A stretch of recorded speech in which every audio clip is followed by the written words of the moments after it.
नमस्कार साथियों, आप सबका पुनः स्वागत है श्रद्धा एस्ट्रो ज्योतिष में।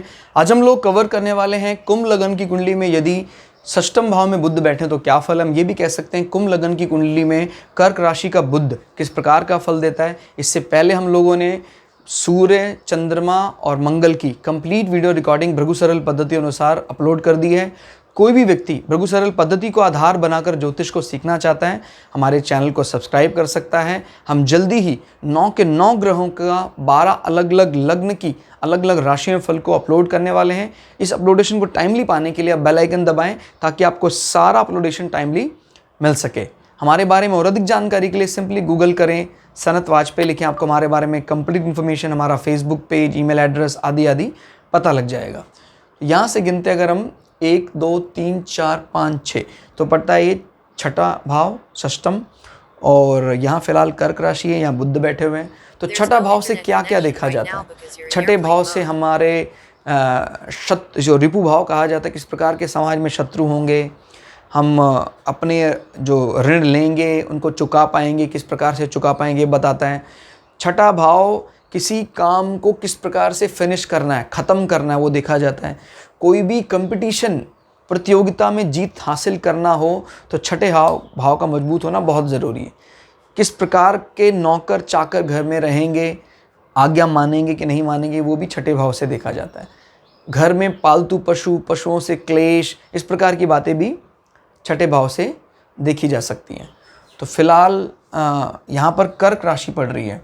कर्क राशि का जो स्वभाव है बुध को पसंद है, लेकिन कर्क राशि का मालिक जो चंद्रमा है उससे बुध की शत्रुता है। तो ये याद रखिएगा, कभी भी कोई प्लैनेट बैठा हो तो आपको राशि का जो स्ट्रक्चर है वो पहले इन्वॉल्व करना पड़ेगा। इसके स्वामी के स्वभाव को आप बाद में लाइए। जैसे जब हम यहाँ बात करते हैं मकर राशि में, तो मकर राशि का स्वामी शनि बाद में देखते हैं। पहले हम ये देखते हैं मकर राशि का जो स्ट्रक्चर है वो मंगल को बहुत पसंद है। वो अलग बात है कि शनि मंगल को बिल्कुल पसंद नहीं करते हैं, लेकिन मकर राशि जो शनि की राशि है मंगल को सबसे प्रिय है। तो इसीलिए राशि का एक अपना स्वभाव है, जल तत्व, हॉस्पिटैलिटी, केयरिंग नेचर।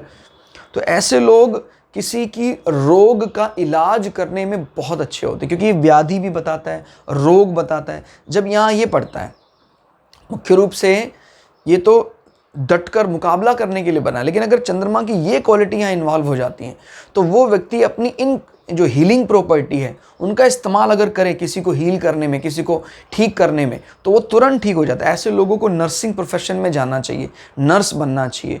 इस प्रकार के जो भी हीलिंग प्रॉपर्टी हैं, डॉक्टरेट से रिलेटेड चीज़ें हैं, कोई भी ऐसी जहाँ उनको उनके कष्टों से निवारण, स्पेशली जो अगर वैद्य की कुछ प्रकार की बात हो तो उससे बहुत ज़्यादा बल मिलता है।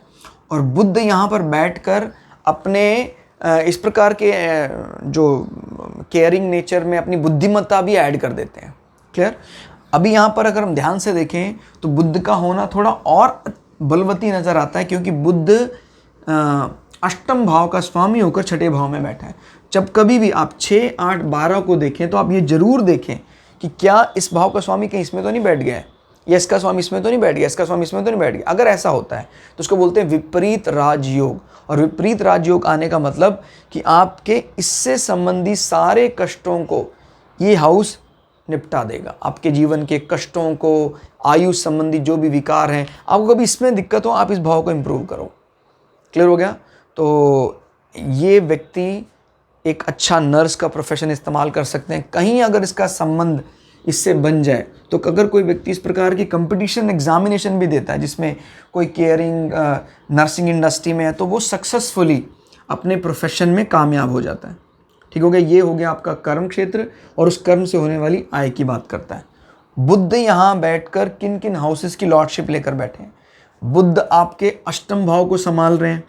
मतलब साफ है कि अगर यहाँ का स्वामी अपने से 11 होकर विपरीत राजयोग में इन्वॉल्व हो रहा है, मतलब हम इसको बली मानेंगे अब, तो ये कह सकते हैं कि आपका जो ससुराल पक्ष आपके ऋणों के दूर करने में आपकी अच्छी खासी हेल्प कर सकता है, और आपके जो भी कष्ट हैं, कष्टों को दूर करने में आपकी जो स्प्लेंडेड इमेज है, जूझने की जो प्रवृत्ति है, वो आपकी बड़ी मदद करती है। क्योंकि अगर छठा भाव मजबूत हो जाता है तो किसी भी रोग व्याधि से आप उल्टा और बली हो जाते हैं। विपरीत राजयोग यही कहता है कि भाई जितनी कष्ट आएंगे उतना ही आप प्रमोटेड होते जाएंगे, बलवान होते जाएंगे। तो ये बात करता है। और ये बात करता है किसी की मृत्यु से आपके ऋणों से मुक्ति मिलेगी आपको। क्लियर हो गया? यानी किसी की मृत्यु के बाद होने वाली एक ऐसी बड़ी आय जिससे आपका छठा भाव भी शांत हो गया और 8वें भाव से भी आपको मुक्ति मिल गई। इस प्रकार की चीज़ें यहाँ दिखाई देती हैं। अब इसमें यह भी देखना है कि बुध पंचम भाव का स्वामी होकर छठे भाव में मजबूत स्थिति में बैठा हुआ है। तो जब 5वें भाव का स्वामी यहाँ जाता है तो मतलब कहीं ना कहीं आप अपने एजुकेशन से संबंधित चीज़ों को इसमें इन्वॉल्व करो। जो मैंने आपको पहले ही बता दिया था कि अगर आप अपने एजुकेशन में इस चीज़ को, केयरिंग, हॉस्पिटैलिटी, इनको इन्वॉल्व करते हैं तो आपको फ़ायदा होगा। और बुध यहाँ पर बैठकर अपनी 7वीं दृष्टि से, ठीक है, 7वीं दृष्टि से 12वें भाव को भी मजबूती प्रदान कर रहे हैं। ये मकर राशि है, यानी फॉरेन इन्वेस्टमेंट, फॉरेन लैंड, वहाँ पर बुध द्वारा की जाने वाली अप्रोच आपको फ़ायदा दिलाएगी। बुध आपको पता है बेशक से इस राशि को ज़्यादा पसंद ना करते हों, लेकिन इस राशि के जो स्वामी है शनि, उनके साथ बुध की अच्छी मैत्री है, अच्छे मित्रता है। तो बुध अभी बैठे नहीं है वहाँ, सिर्फ दृष्टि डाल रहे हैं। तो वो यहाँ बैठकर जो बड़े हेल्थी माहौल में बैठे हैं आपके, क्योंकि ये विपरीत राजयोग में भी इन्वॉल्व हो रहा है, तो इस भाव को भी बल बढ़ाने वाले हैं।